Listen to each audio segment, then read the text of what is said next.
My name is Erin Maczuga. I'm a Director of Enforcement and Surveillance within the Environment and Operational Performance Branch. And yes, it is very long and tough to fit on the business card. I'm here today to talk to you about the compliance and enforcement proposed approach that's going to be introduced as a result of the joining here of the ESRD and ERCB. The information that I will present today touches on some of that information that I previously presented through the Phase 2 presentation, as well as we took the feedback from that presentation and have included some information that we thought that people thought was a little more of interest and wanted to hear about. So we hope that you find the presentation useful and practical today. So compliance and enforcement fundamentally is all about ensuring that the operators comply with all regulatory requirements and that appropriate action is taken when there are non-compliances with those requirements. With the adoption of the new environmental regulatory responsibility that comes from our counterparts there at ESRD, we're going to be developing a strong inspection process that brings together the necessary technical, operational and regulatory expertise to address all requirements administered by the Alberta Energy Regulator. Simply stated, what we are going to be looking at doing, as Tristan mentioned, is that we need to ensure that the development of Alberta's energy, oil and gas resources follow the rules, requirements and regulations, and any risk that is presented is dealt with appropriately. And so as a result of our extra responsibility that we have, we also have new powers and tools that come through those specified enactments, such as through aer, the Water Act, the Public Lands Act, that has the ability for the Alberta Energy Regulator to issue enforcement orders, environmental protection orders, stop orders. We also now have the ability to impose conditions and terms on regulated parties in order to ensure compliance and future compliance with our particular rules and requirements. What you will also see is that there are circumstances where prosecution may sometimes be appropriate. And where that is deemed to be appropriate, there will be the approach taken to combine all of the non-compliances that exist under energy resource as well as specified enactments into a single particular prosecution in order to drive those desired outcomes that the regulator is trying to achieve. So enhancing compliance assurance. What we're looking at doing is that we've set up a proposed compliance assurance program that combines what we see as the best aspects of both the ERCB, the Energy Resource Conservation Board, along with the ESRD model as it relates to compliance. And so what that means from a practical standpoint is that we're going to maintain the predetermined risk assess process that people were familiar with under the Energy Resource Conservation Board. And we will introduce the investigation process that you may have been familiar with through ESRD's Compliance Assurance Program. We've developed a particular process that integrates and coordinates those activities so that it means that a single response is issued rather than multiple responses in relation to non-compliance under both now our energy resource and specified enactments. What we will do under the program is take a balanced approach, and so that balanced approach will involve components as it relates to education. And so what I mean by that is that we will engage in activities to make sure that there is understanding of those rules we are required to implement and assess compliance in relation to. And this may take the form of operator awareness sessions, or it may take the form of educational materials or brochures or informational FAQs. We also will have a prevention component, and that is where you'll find the activities such as audits, inspections, investigations, compliance reviews and performance reviews. Those activities of turning around and assessing compliance with our requirements, ensuring that the regulated parties are following those rules. Like any particular regulatory scheme, we will have an enforcement backstop where appropriate to respond to those non-compliant behaviour with our rules and to ensure future compliance in order to fulfil our mandates, as Tristan previously alluded to, public safety, environmental responsibility, managing the resource on the land and the conservation of the resource, as well as orderly development. So when you came in today, you would have hopefully picked up what's entitled the Enforcement Framework. And what this is the proposed approach of how the Alberta Energy Regulator will be looking at assuring compliance with its particular rules, and in particular where there is a finding of non-compliance of those rules.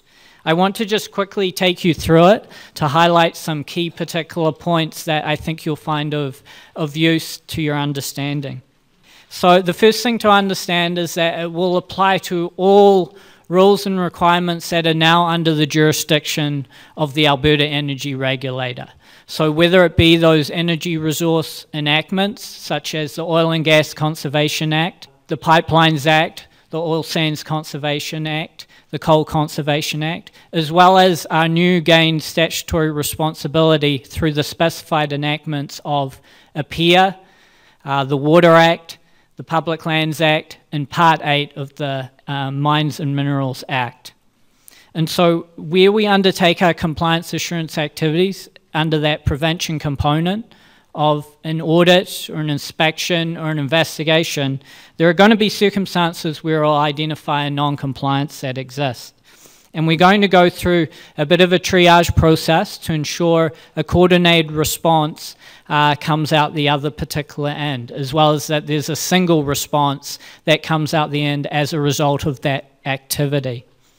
So the first question that we will ask is, are all of the requirements as a result of that activity been something that's been risk assessed through that predetermined risk assessed process you're perhaps familiar with under the Directive 19 risk assessed process?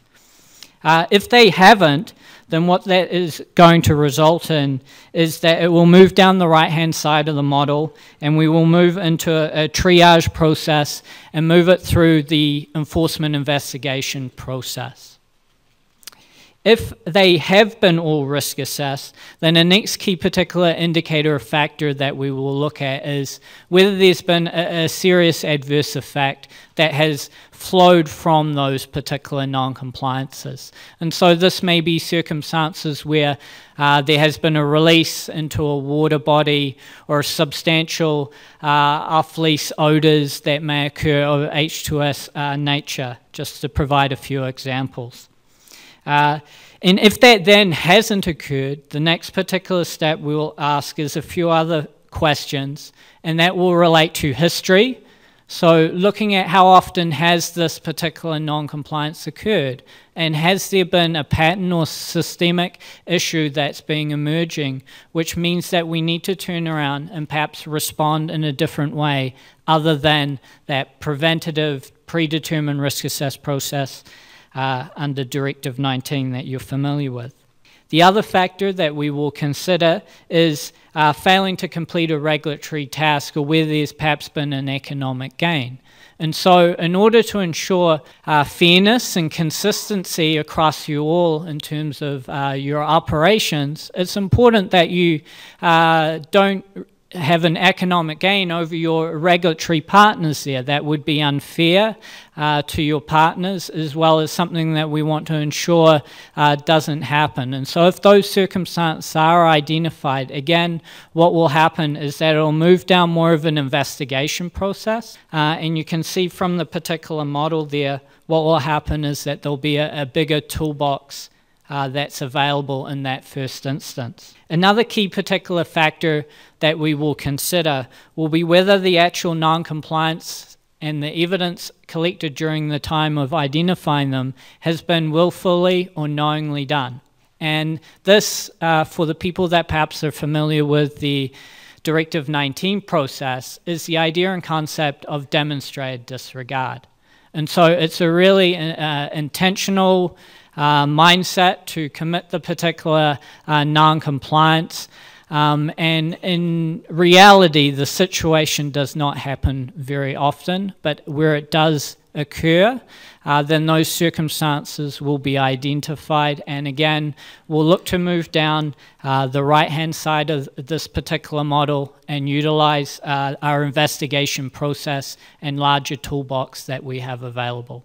The final thing is in relation to reputation risk, or perhaps put another way, is based on the particular non-compliance and its importance to the overall regulatory framework that exists.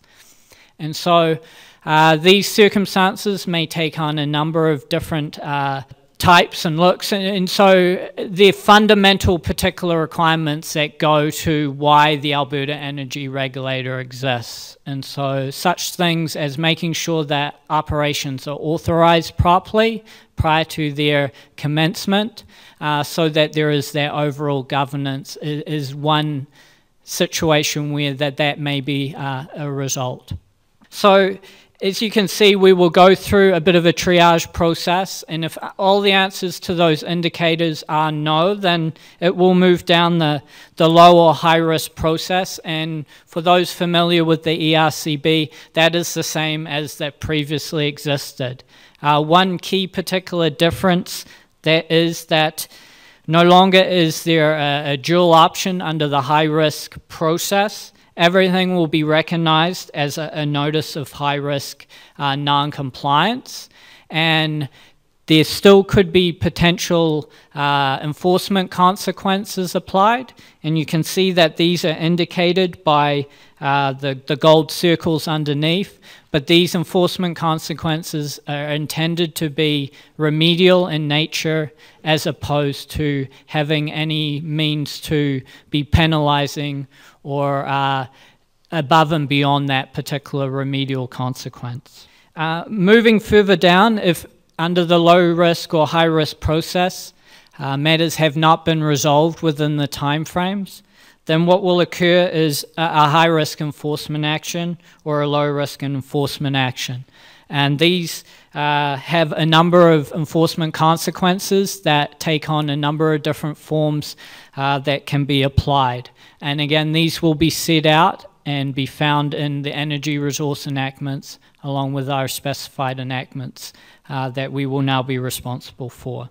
So just quickly touching on the investigation process, something may move to that particular process, but it may be identified early on that, well, the circumstances do not actually warrant it moving all the way through the investigation process.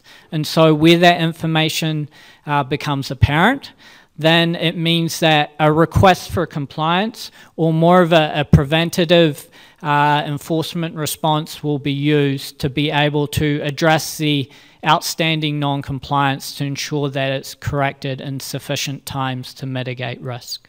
So the delivery of compliance activities with the new Alberta Energy Regulator, and as Tristan alluded to, we've also gone through a reorg and a new structure, and within that diagram you would have seen that there was the operations division, and then there was as a functional branch going across horizontally, there was the environment and operational performance branch. Now what is looking at happening there is that we are looking to centralize compliance assurance activities within that particular branch, and so any significant enforcement actions will come up through that particular branch and be subject to a peer review process to ensure consistency. And so if we refer back to our enforcement framework, when we talk about circumstances under the enforcement investigation process, and it's proceeded down there to an enforcement action, where it's used in that first instance, it will be made by one of the directors of enforcement and surveillance within the environment and operational performance branch. The overall purpose of that branch is to assess industry performance through the delivery of its compliance assurance activities.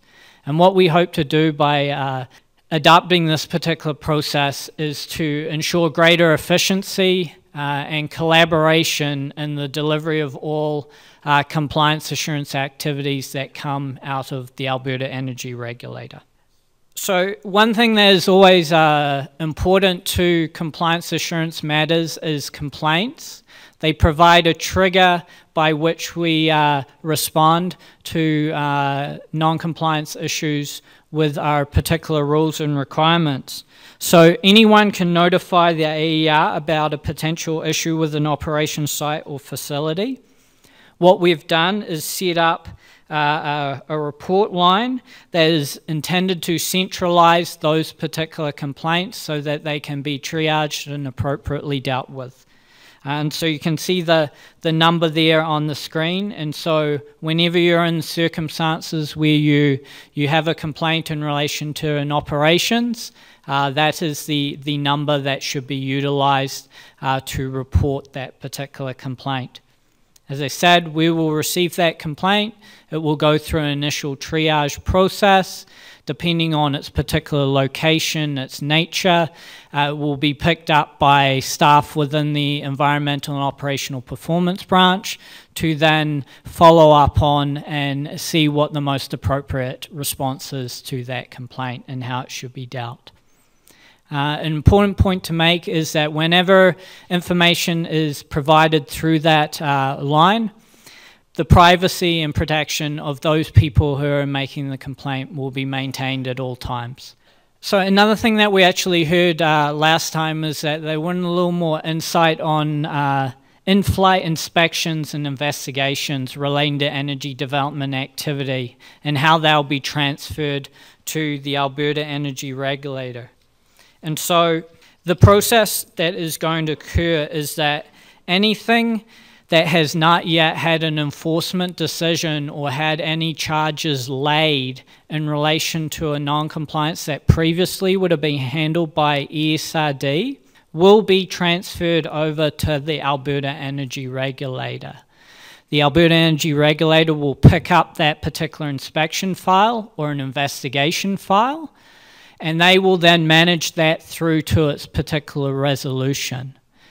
When we hit April 1 here, what will occur is that there'll be an identification of those particular files, and there will be a reaching out to those relevant regulated parties to ensure that there's clear lines of communication of who the particular contact is and will be responsible for submitting the information or providing any reports or following up as is appropriate within the individual circumstances.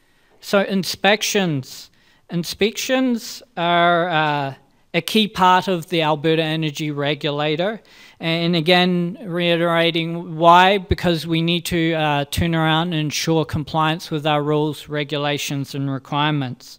Our inspection work is going to be driven by three key particular factors, and the first is complaints, as I've kind of already spoken to. The other is where there are incidents that have occurred. And so we will respond to incidents and follow up and determine their particular nature and scope and determine then the subsequent appropriate response that's needed by the regulator.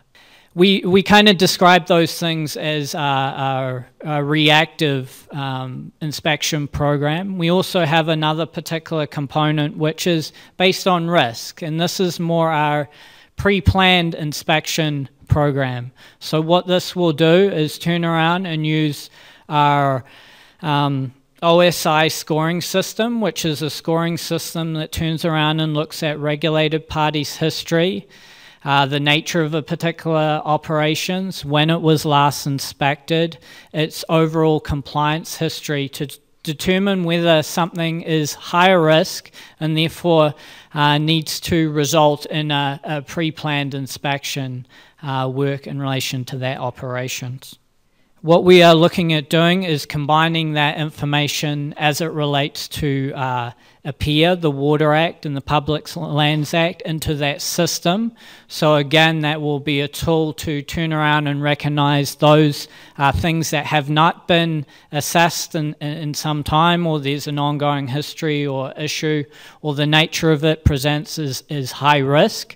Again, that will drive the particular pre-inspection work that we will do. What we are also looking at doing to build efficiencies within the regulator is to initially build capacity by sending 3 or 4 people out to see you.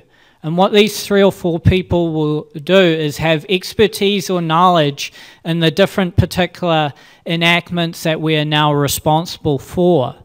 And the ultimate goal under the program is to build the capacity so that ultimately you do just get a visit from one particular individual who is competent enough to be able to turn around and assess compliance issues as it relates to all of those enactments that they're responsible for.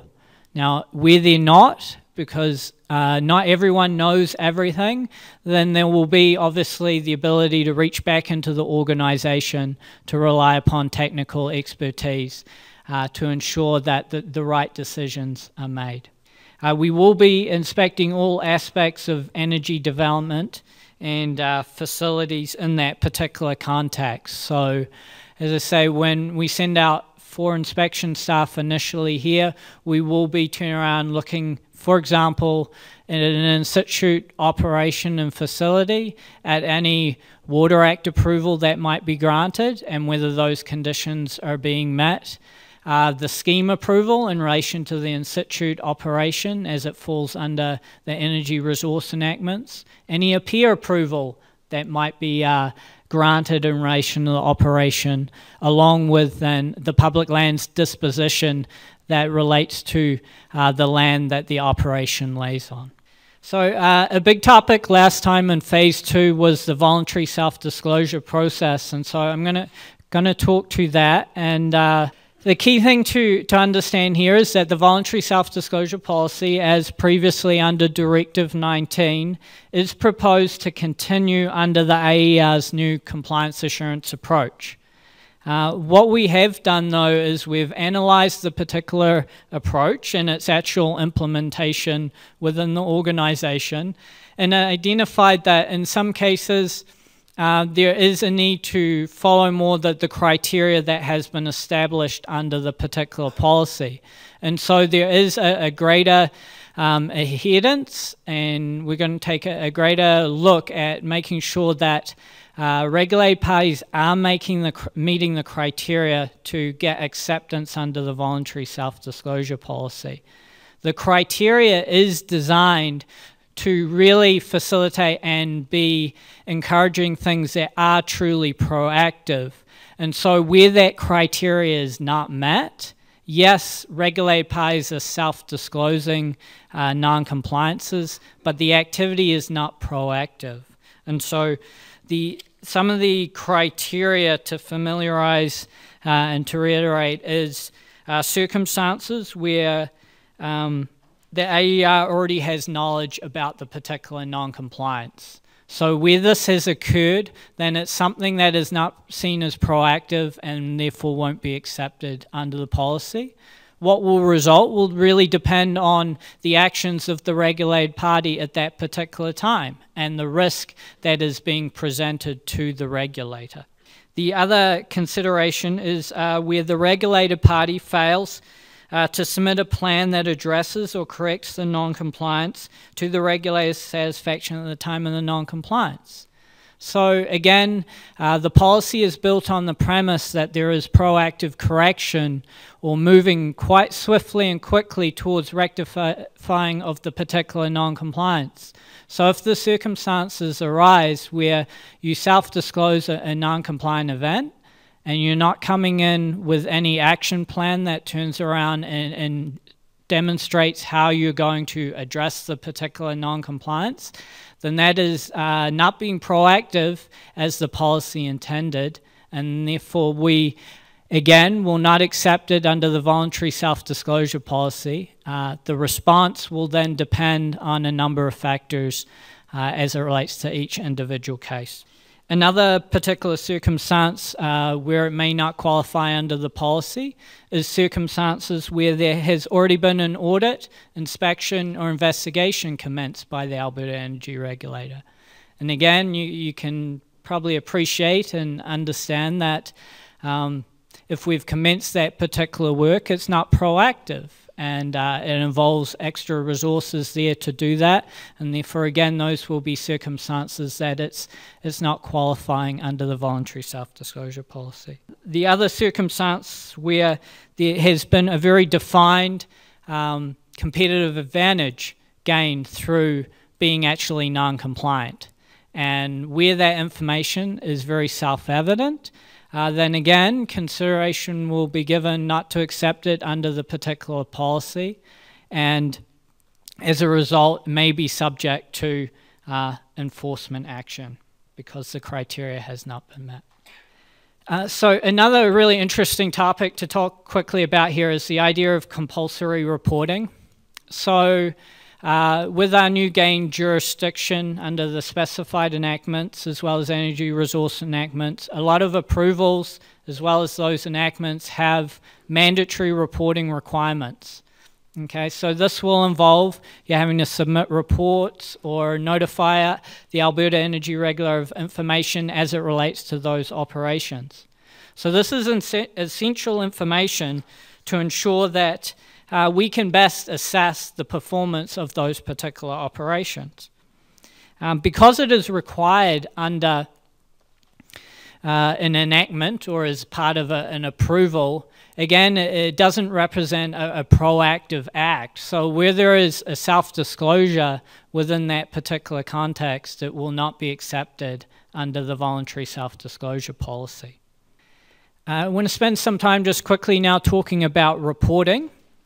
And reporting as it relates in particular to enforcement actions and inspection, investigations, and audit activities. So as the slide says, we're committed to providing information to Albertans on energy development activities.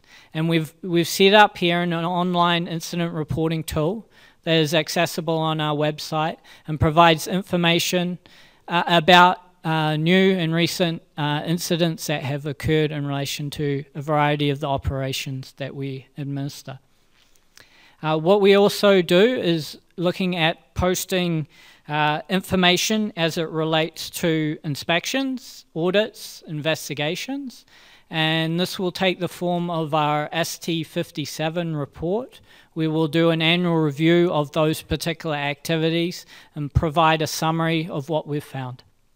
In relation to enforcement actions, we will continue to publish ST108, and we will combine in the enforcement framework as you have in front of you and anything that proceeds down the investigation process. You also see on that enforcement framework that there is a dotted line that turns around and indicates what we're currently proposing to publish.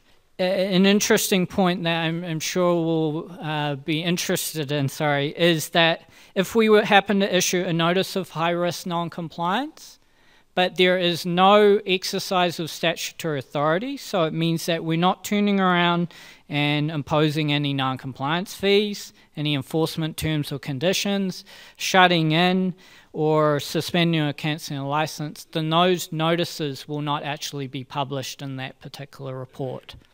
If it does include those types of enforcement consequences, then it will subsequently be published.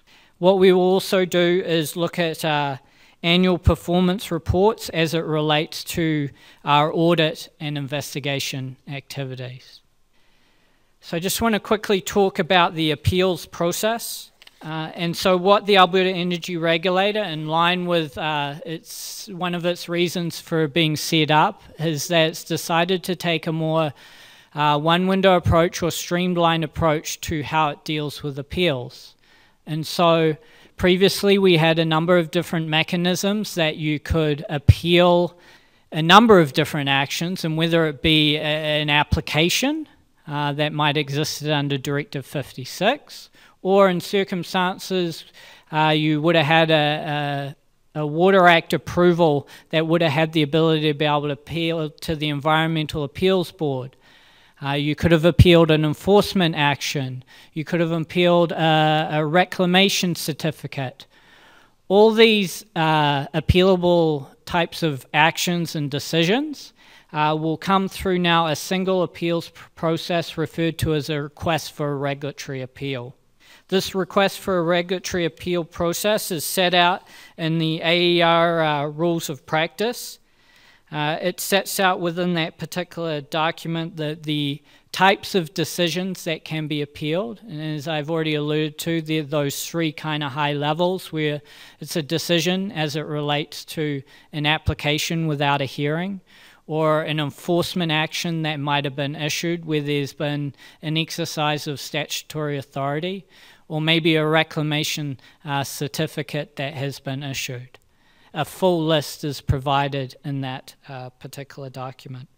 What's really important is that each of these different appealable decisions have different timelines that are associated with the ability to appeal these.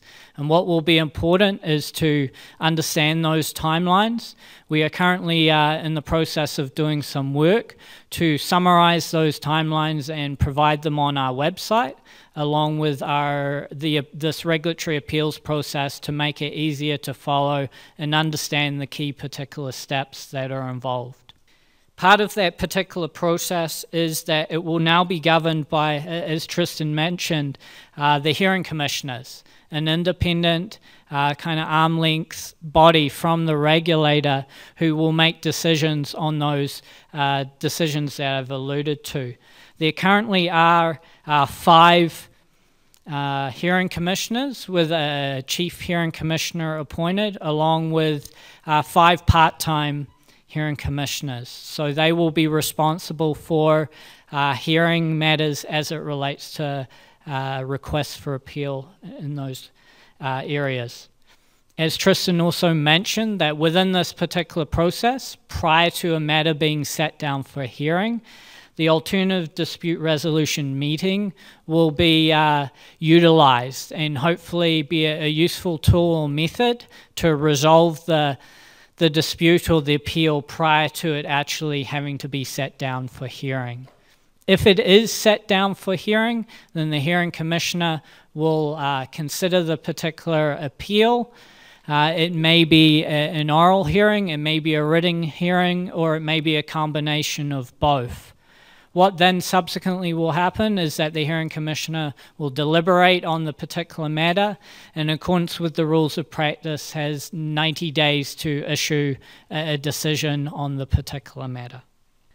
So just want to finish off here by recognizing that when there are emergencies, you need to make sure that you call us and call the particular line that is, the number that's on the screen there. We also have a general information and inquiries number that you can call and be able to contact subject matter experts in the Alberta Energy Regulator who will be able to assist you.